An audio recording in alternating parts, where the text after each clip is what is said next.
Hello friends, welcome to home creation. आज हम बात करेंगे सर्वपितृ अमावस्या के बारे में। 2025 में सर्वपितृ अमावस्या 21 सितंबर को पड़ रही है। ये पितृपक्ष का अंतिम दिन कहा जाता है। सर्वपितृ अमावस्या को सर्वमोक्ष अमावस्या भी कहा जाता है।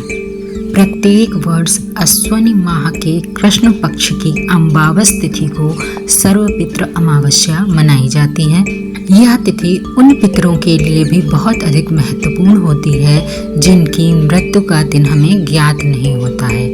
ऐसे पितरों का तर्पण, श्राद्ध, कर्म आदि सर्वपितृ अमावस्या को ही किया जाता है।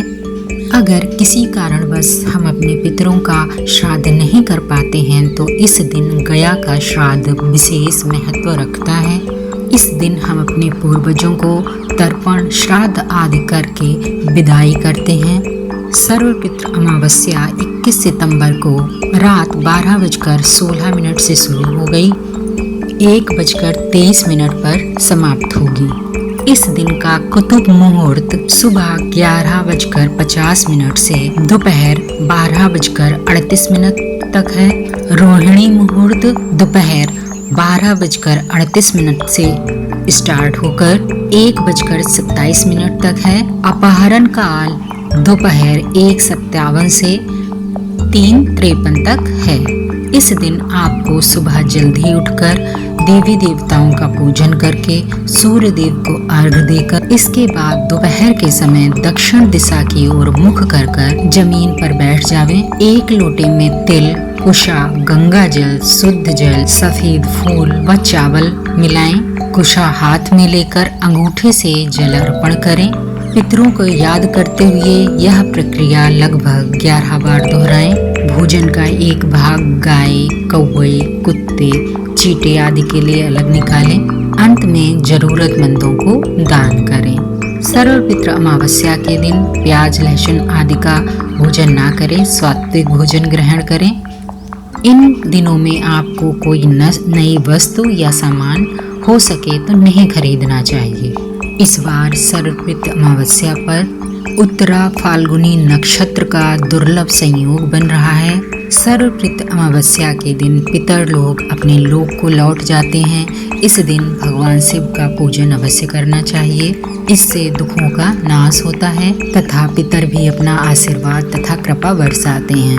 के अनुसार आप इस दिन अलग अलग चीजों का दान कर सकते हैं। मेष राशि के जातक इस दिन लाल कपड़े और मौसमी फलों का दान करें, उनके लिए अति उत्तम रहेगा। वृषभ राशि के जातक इस दिन चावल, चीनी और आटे का दान करें, उनके लिए बहुत अधिक शुभ होगा। मिथुन राशि के जातक इस दिन हरी मूंग और सब्जियों का दान करें। कर्क राशि के जातकों को इस दिन पोहा, शक्कर, दूध व दही का दान करना अति उत्तम माना जाता है। सिंह राशि के जातक इस दिन गेहूं और लाल कपड़े का दान करें। वृश्चिक राशि के जातक इस दिन लाल रंग के फल, गुड़ तथा शहद का दान करें, बहुत फलदायी रहेगा। धनु राशि के जातक सर्वपितृ अमावस्या के दिन मकई, केला, गन्ना तथा पपीते का दान करें। मकर राशि के जातक इस दिन हो सके तो जरूरतमंदों के उनके बीच में उन लोगों को खिचड़ी का दान करें। कुंभ राशि के जातक इस दिन जूते, चप्पल या चमड़े से बनी हुई वस्तुओं का दान करें, कंबल का दान करें। मीन राशि के जातक इस दिन पीले कपड़े तथा बेसन से बने लड्डू आदि का दान करें, बहुत फलदायी रहेगा। सर्वपितृ अमावस्या के दिन शुद्ध जमीन पर रोली से स्वास्तिक बनाएं, उस पर जल व अक्षत का छिड़काव करें। कुछ मिठाई तथा दक्षिणा चढ़ावें तथा पंडित या ब्राह्मणों को अपनी श्रद्धा अनुसार भोजन कराकर दक्षिणा दें। इस पूजा से पितृगण प्रसन्न होते हैं। इस दिन ऐसा करने से पितरों तक अन्न पहुंचता है, क्योंकि चंद्रमा हमारा सूर्य से नीचे है। धार्मिक मान्यताओं के अनुसार ऐसा कहा जाता है कि इस दिन पृथ्वी पर किया गया दान, पुण्य और भोजन भाप के अंश के रूप में सूर्य की किरणों से आकर्षित होकर चंद्रमंडल में, जहाँ पर हमारे पितर निवास करते हैं, वहाँ तक जाता है। इसीलिए अमावस तिथि को दान, श्राद्ध आदि करने का विधान है। अब मैं आपके सामने सर्वपितृ अमावस्या की कथा कहने जा रही हूँ। आप ध्यान से सुनिए। देवताओं के पितृगण अग्निस्वात जो सोमपथ लोक में निवास करते हैं, उनकी मानसी कन्या अचोधा नाम की एक नदी के रूप में अव्यवस्थित हुई। मत्स्य पुराण में अछोदा सरोवर और अछोदा नदी का जिक्र मिलता है, जो कि कश्मीर में स्थित है। एक बार अछोदा ने 1000 वर्ष तक तपस्या की, जिससे प्रसन्न होकर देवताओं के पितृगण अग्निस्वात और बहिष्पाद अपने अन्य पितृगण अमावासु के साथ अछोदा को वरदान देने के लिए अश्विनी मास के दिन उपस्थित हुए। उन्होंने अछोदा से कहा कि पुत्री, हम सभी तुम्हारी तपस्या से अति प्रसन्न हैं, इसलिए जो चाहो वर मांग लो। लेकिन अछोदा ने अपने पितरों की तरफ ध्यान नहीं दिया और वह अति तेजस्वी पितृ अमावस्या को अपलक निहारती रही। पितरों के बार बार कहने पर भी उसने कहा, हे भगवान, क्या आप मुझे सचमुच वरदान देना चाहते हैं?